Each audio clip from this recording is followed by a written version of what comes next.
Just hang tight. Come on. Ham.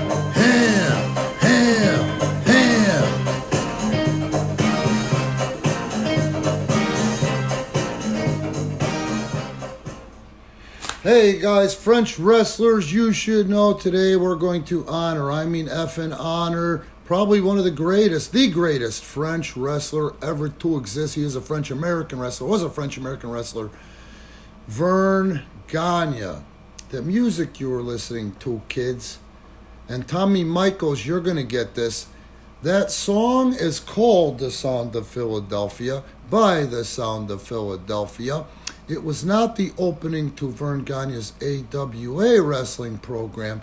It was the opening and the closing to Bob Loose's wrestling, which was out of Chicago, which featured Verne Gagne quite a bit. And it was a strategic partnership between Dick the Bruiser's WWA, Verne Gagne's AWA. But anyway, I love the effing song, and that was my first exposure to it when I was about 5 years old. You kids drive me nuts. You kids know you drive me nuts with your crazy lacks of disrespect for wrestlers that paved the way for what you love today, supposedly love today, and also the way they did things, the way we did things. We just don't seem to matter to you. Old-timers become a punchline. When I say the word Verne Gagne today, you guys still remember that shit from probably over 20 years ago, or at least 20 years ago. Oh, he killed some guy in the old folks' home. It's not a fucking joke, you lunkheads. Alzheimer's. You ever heard of Alzheimer's? Do you know that there is no cure and there never will be no cure for Alzheimer's, that it's a disease and he wasn't Verne Gagne anymore in his mind? He had lost the ability to be Verne Gagne. Therefore, Verne Gagne, who was a saloonkeeper's son, real name LaVerne Clarence Gagne, was born February 26, 1926 in Corcoran, Minnesota, near Minneapolis, and reared on a farm there. His mother died when he was 11. 3 years later, determined to wrestle despite his father's insistence that he work in the saloon. Instead, he left home. Verne finished high school. I left home at 15 and could not finish high school. I tried 3 times, just didn't happen. So I give Verne credit for that. Where he wrestled and played football and baseball, and he was helped out by living with an aunt and uncle. Now here's what I'm talking about.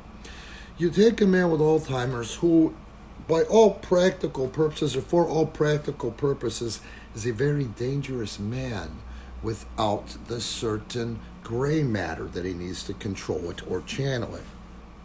At the University of Minnesota, he became a 4-time heavyweight champion of the Big Nine, as the Big Ten Conference was then known, and an NCAA champion. He also played football near the end of World War II. He served stateside with the Marines, tapped by virtue of his wrestling skills to teach the men hand-to-hand combat. Do you hear that? What do you think hand-to-hand combat entailed in that scenario? The ability to kill a man with your bare hands if you had to. So, it's not funny. He wasn't Verne anymore, and I think it's cheap, and I think it's bullshit, and I think that the internet wrestling community, whoever exploited this shit then and exploited this shit now and still exploits it, I wish that they'd hook up with old Verne back in his heyday, folks. You have no idea the career Verne Gagne had. Yes, there were over 80 territories. When you read about the territories and how many territories there once were in this country, there was a lot more than 80 territories. But there was one supposedly recognized, and it was recognized, company, the National Wrestling Alliance. No, not Billy Corrigan's live wrestling action figures project that he realizes is a lot more expensive than I thought it was before he got into it. The real National Wrestling Alliance, which had 80 chapters all over the country, 80 and change chapters all over the country. That is until Verne Gagne, who was the NWA champion, decided he wanted to do things his way and not be governed by people who weren't in his territory, the company that he ran, that he was responsible for, that he took the wins and the losses for, as well as being the top guy. That wasn't because Verne was an egomaniac at first. Verne was a top draw who, in fact, sold more tickets than any wrestlers, or group of wrestlers combined that you guys today are so, pardon my French, quote unquote, gay for. That's how over this man was. With his star power, Verne had power, juice. And at one point, he was the most successful, or one of the most successful wrestling organizations in the entire country, out of probably realistically 100 and change territories. Do you see what I'm saying? His fame surpassed the power of the governing body of pro wrestling, the NWA. And I hope that you guys can understand what the hell I'm saying and comprehend what I'm saying in regards to an example of how much juice this man had. Up to the time that he became demented, and that's what it is dementia, Alzheimer's. He didn't have any bad habits, man. To be that over, he was that over because of his shoot gimmicks, which was because of his real life persona. So one thing that will never change is the best characters, gimmicks, are a shoot. And that's what Verne was. He was just out there as a depiction of himself, a hardworking son of a bitch that lost his mother at 11, left home at 13, and graduated anyway, and achieved, and was a U.S. Marine. Now, I did not know Verne was a U.S. Marine. I did not know Verne was so good at shooting or hooking or whatever you want to call it, that he was teaching Marines at wartime how to kill with their bare hands. Do you see what I'm saying? It's not funny. It's not a punchline. And it's not something that he should be remembered for. The most prominent thing he should be remembered for all that he's done and the bricks that he's laid for what I call my industry, the wrestling industry, the sport of pro wrestling. Verne was a tough son of a bitch. Verne was also a fucking gentleman, and he was extremely smart. The only boys that would have a problem with the way Verne did things was because of intimidation and jealousy. You know, that's all I got to say at the end of the day if you look at the big picture. There was a time that's where you wanted to work because you made twice the money you did in any other territory working for Verne, where we worked 8 times a week, bare minimum, and only worked 4 to 5 times a week because the money was there. The way the wrestling industry ran, and we knew this when we got into it, and I am the part of the last full-time crew in professional wrestling, again talking about 8 nights a week. The way it was done, and I knew this going into it fully, trying to do pro wrestling as a job, as a living.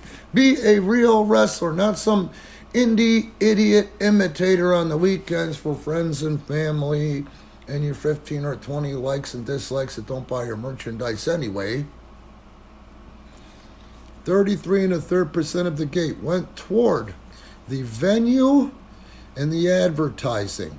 33 1/3% of the gate went to the company to take care of overhead and employees. 33 1/3% was the boys. That way we were all strategic partners, and for the most part, we could count on ourselves to make a decent living based upon the success of the company. Do you see?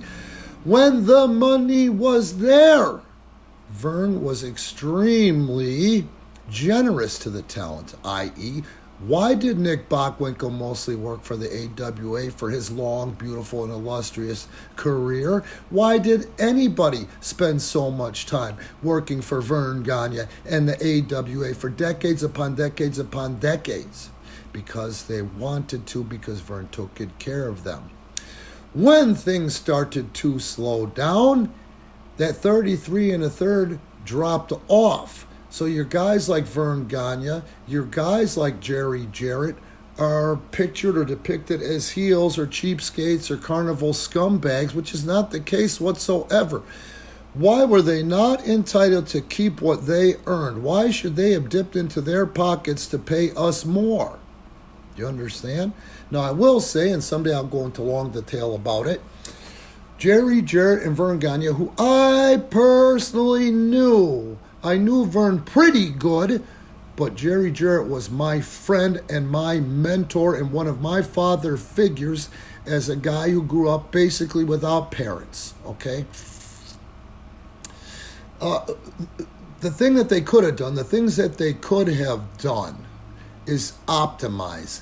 That's the real reason Vincent McMahon Jr. has survived and thrived like he has. He learned to optimize, i.e., you don't run the giant buildings when business is down because you can't afford them, okay? I.e., when's the last time that Vince McMahon ran Oshkosh, Wisconsin, Brown County Arena in Green Bay, and the Europe tours in the towns that he used to run? That's what he would do when business was bad. He would tape in a 3,000-seat arena rather than a 30,000-seat arena. Why? Because at the end of the day, there was more money to pay the bills and pay the talent, boys and girls. This is what Verne and Jerry could not understand, is they could not chase the past glory at the time, having the talent that they'd spent so much time building go off and work for Vince McMahon, some for WCW and Ted Turner. You see, it wasn't that Vince McMahon killed off the territories and killed off the wrestling company. At the end of the day, he wasn't that much he wasn't that powerful.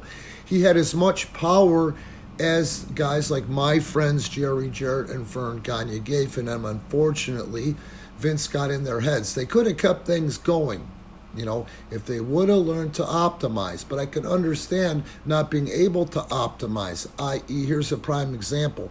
There are so many outstanding wrestlers that use so much money that can never transition from a wrestling character or wrestling persona to the business end of this thing because they can't think beyond their gimmick. They can't think like a businessman rather than a wrestler. Not saying Verne was not a businessman. Not saying Jerry Jarrett was not a businessman. They were. But ego came into play, Now let's talk about some really fun and cool fucking stuff in regards to Verne Gagne.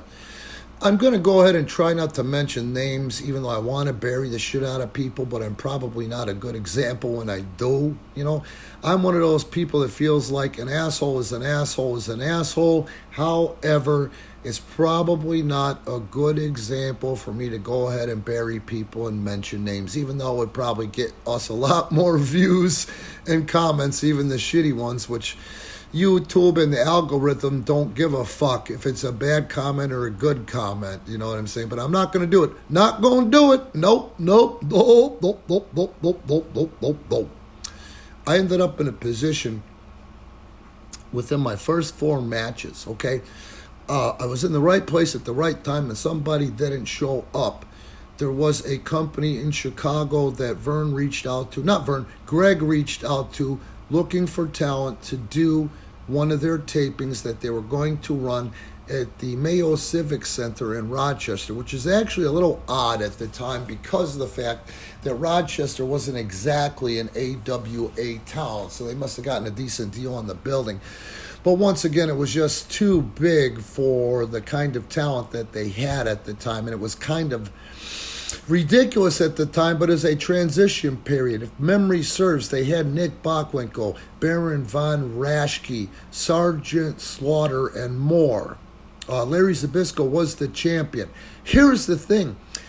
they had all those guys, but the fans didn't want to see those guys versus each other anymore because they've been seeing it for 20 years. The problem lied in the fact that they didn't have time to develop new stars for these guys to pass the torch with. And each one of those guys I mentioned would have gladly passed that effing torch. And if he was alive today, you could ask Curt Hennig, because they passed the torch to him. And if they hadn't have passed the torch to him the way they passed that torch to Curt Hennig, it blows my mind how you kids today don't remember or know anybody from Curt Hennig's prime era, but you know Mr. Perfect, which is outstanding. That's a great depiction of what came out of the way the AWA did things and did business. You see what I'm saying? There's your proof. There's your irrefutable proof. Okay? So I got booked on this thing, and the guy that they contacted was such a mark for himself, and he had no understanding of the business whatsoever. I'm a green kid. I'm not saying at the time I had an understanding of the business, but I learned a hell of a lot from the experience. He was lining these guys up, telling them to go in full gimmick, thinking that they were going to be the next crew that Verne was going to push on his television, particularly that ESPN television that everybody watched at 3 p.m. for years and years and years and motherfucking years after school on ESPN, when ESPN was the biggest and only sports station. You see what I'm saying? That was not the case whatsoever. This Mark didn't understand the fact that these guys were being brought in as extra talent to put over the guys that they were trying to work with at the time. And two of the guys they were trying to work with at the time were dickheads. And I'm talking about Mike Enos and Wayne Bloom. They called themselves the Destruction Crew, then the Beverly Brothers. And thank God the business is so lucky that both of those assholes dipped out when they did and never made a fucking dime, because they certainly weren't deserving of it. Now, these poor guys, and they're not the idiots, okay? These poor guys went up there thinking that they were going to be on ESPN and be big fucking stars. They brought their gimmicks. One guy was wrestling his Thor, and he brought his 60-pound hammer and thought he was going to go to the ring with that one. Another guy brought his girlfriend, who served as his valet, and thought he was going to bring her with him, you know? Imagine their surprise and their disappointment when they found out they were going to be doing 2 to 5 minute jobs for some people that were wrestlers, but mostly people that were as green as they were, you know. It produced an apparent attitude issue, and because of the fact that they were so disheartened, they all sucked on the television. And one of the guys in particular, the one poor bastard who thought that his girlfriend was going to come out with him and they were going to go home the following week and watch themselves on the ESPN TV on VHS, went out there and botched on the lockup. Now I'm standing there as a scared kid that was told, you should be lucky to even go out there and lock up with somebody. It just so happens to be standing by the monitor by Verne. Verne sees this guy lock up and begins to cut a promo on me. Now remember, guys, I've been watching Verne Gagne as the AWA champion since I'm 5 years old. I'm green in the business, and I'm up there, and I'm actually doing my second, third, and fourth matches, and the stakes are high. I know what I'm doing, and I don't give a shit. I'm paying my dues and learning this industry, but my happy ass is going to be on ESPN, which is another step in the ladder. Do you see what I'm saying? My exposure to guys like Verne Gagne and the lot, i.e., for example, Wicked Nick Bockwinkel, who told me at that taping, and I almost passed out because I was so happy, I enjoyed watching you work, kid. You have the makings to be one of the greats. Stick with it. You know, I'm 58 years old, and I still remember that, and Nick's face, who is arguably one of the greatest in the history of the industry, when he said it to me. You see what I'm saying? Verne grabs me like a shoot behind the neck and says, get over here, kid. Get over here. You came from where that asshole came from. Oh, my God. What did we do? What the hell are they training down there in Chicago? This idiot can't even lock up. Lock up with me. I shit my fucking pants because I'm a kid. I told you this scenario. I'm locking up with one of the greatest of all motherfucking time, and I'm on the spot in front of the entire locker room, including and not limited to all the fucking names I told you about. I'm about one stressed motherfucker. And I go in there not knowing the difference between stiff and light, but I figured it out because I locked up with Werner, locks up very light. I lock up light at first, and then I adjusted myself to lock up tight. He goes, that's how you do it, kid. Why is he the shits and you can work? Come on, let's do it again. Let's do it again. Let's do it again. Now let me show you this. Let me show you that. And then after he popped for me being able to lock up, I was booked against Larry Zbyszko for my third professional match. Then I wrestled a guy by the name of Sheikh Hassan Hussein, who was a legit shooter from Beirut. He was a legit shoot champion from Beirut, my friends, who wanted to go out there and shoot. And he said to me, after the guy that he worked beforehand, who thought he was going to be going over on someone, got his ass kicked so bad he walked out on Sheikh Hassan Hussein, and Sheikh Hassan Hussein won by count out. Please don't repeat what that guy did. When I hit you, you hit me back twice as hard. And we went out there and went to fucking war. Verne liked me so much that he got upset with Sheikh Hassan Hussein, and he didn't tell him the rib was coming. In the AWA, going over the top rope or coming off the top rope was an automatic disqualification. After me and Hassan Hussein had a 3/4 shoot of a match, back and forth, he finally gets me down, goes to the top, and hits me with about the most snug, solid motherfucking splash a human could take. Did I cry like a little bitch about it? No. As long as he didn't knock me out, we're all good. I was taught at that time by people who liked me that's how it is. Some guys work stiff and you step up and you work their style and meet in the middle. You see what I'm saying? So the funny thing about that one is Verne liked me so much, he put me over in my fourth official match for AWA in Rochester. Folks, the fans went fucking batshit. Problem therein lies with Sheikh Hassan Hussein went shoot fucking crazy. And before he could get his hands on me, because I knew I was lucky to survive and stand my ground with Sheikh Hassan Hussein, I rolled out of the ring and under the announce table, which was skirted, and I put my head on Donna Gagne's lap until she rubbed my head and said to me nicely, not in a sexual way, sweetie, he's gone, you can come out now. And that really happened, folks. Now, all this had got me over, and the final matchup was the Destruction Crew, who I don't think Verne particularly cared for, but they were big, roided up blondes that I think Greg liked, and whatever was left of the committee liked of the look. They were both accomplished power lifters. Wayne Bloom was a strong, accomplished power lifter, but such a cocky shit, he just did not have the demeanor for our industry.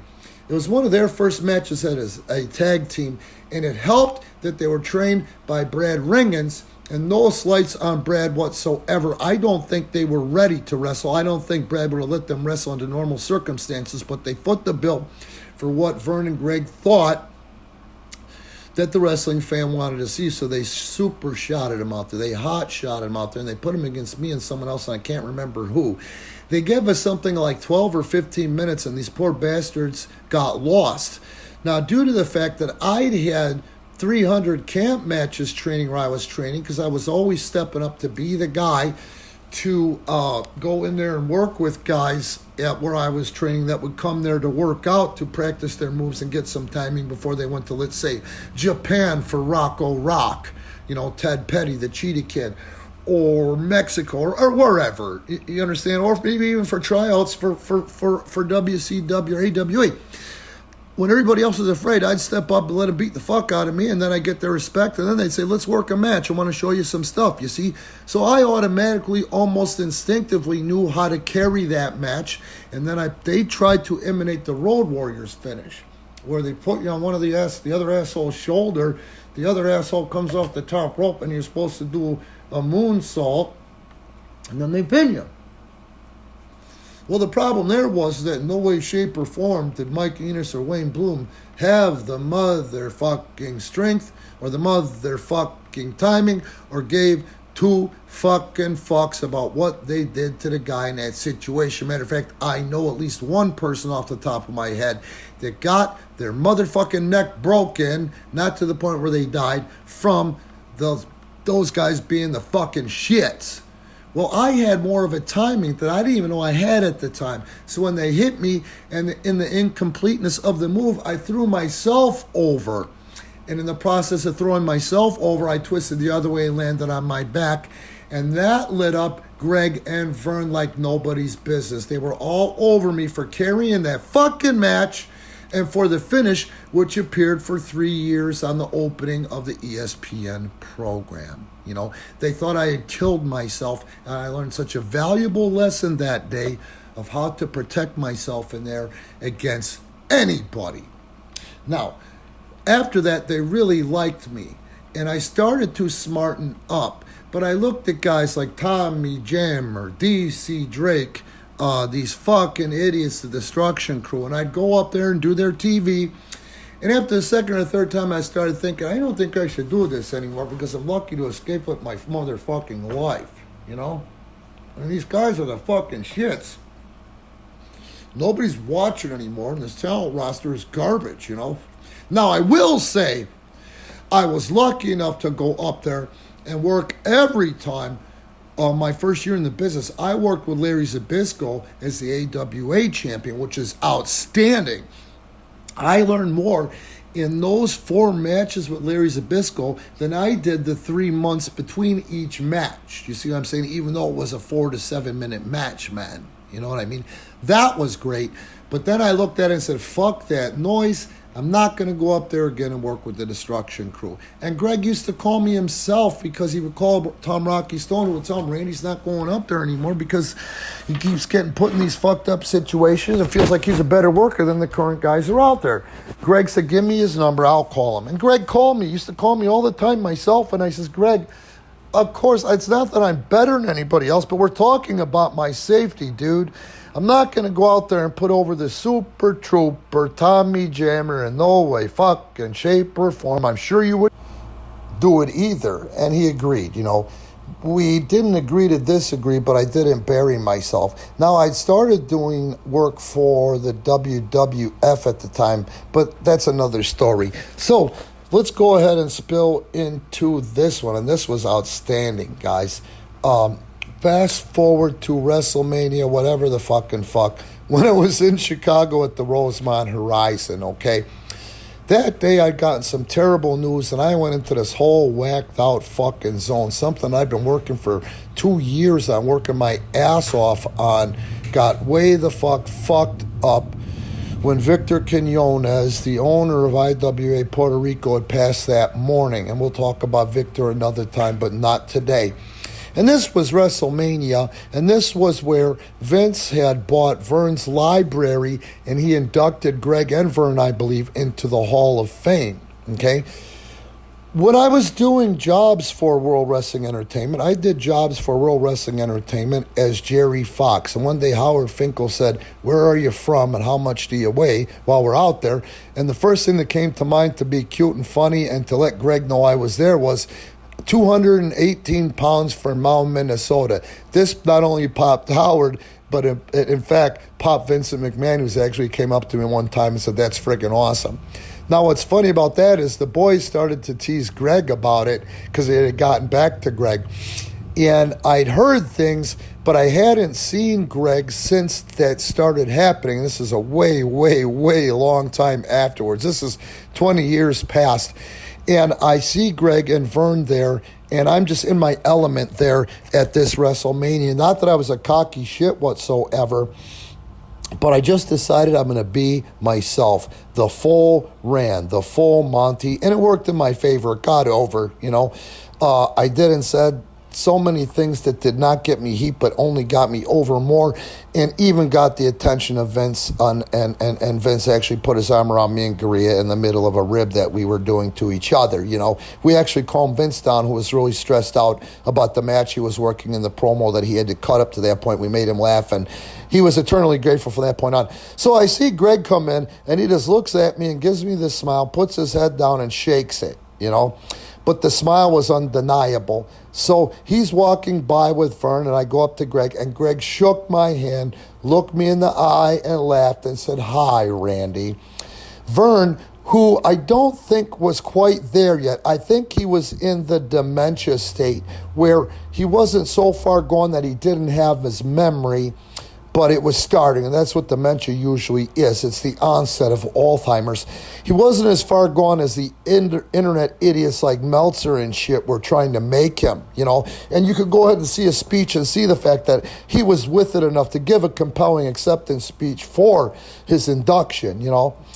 And I was in the zone, man, and I was feeling good, and I got good vibes from Greg. And Greg says to Verne, "We know Randy. Remember, he used to come in and do jobs for us as Randy Fox." And Verne goes, "Oh, yeah." And he extends my hand and does what Verne does, which is a stiff handshake. And I go, "It's so great to see you again, sir." And then I looked at Verne and I said, "The hell with it," in my head. "Did you bring your gear? You got your gear in the car, Verne?" And Greg laughs and Verne goes, "What?" And I go, "Did you bring your gear?" He smiles and shakes his head and says, "No." And he goes, "Why would I?" I go, "This is WrestleMania, Verne. Someone's got to go out there and show these guys how it's done."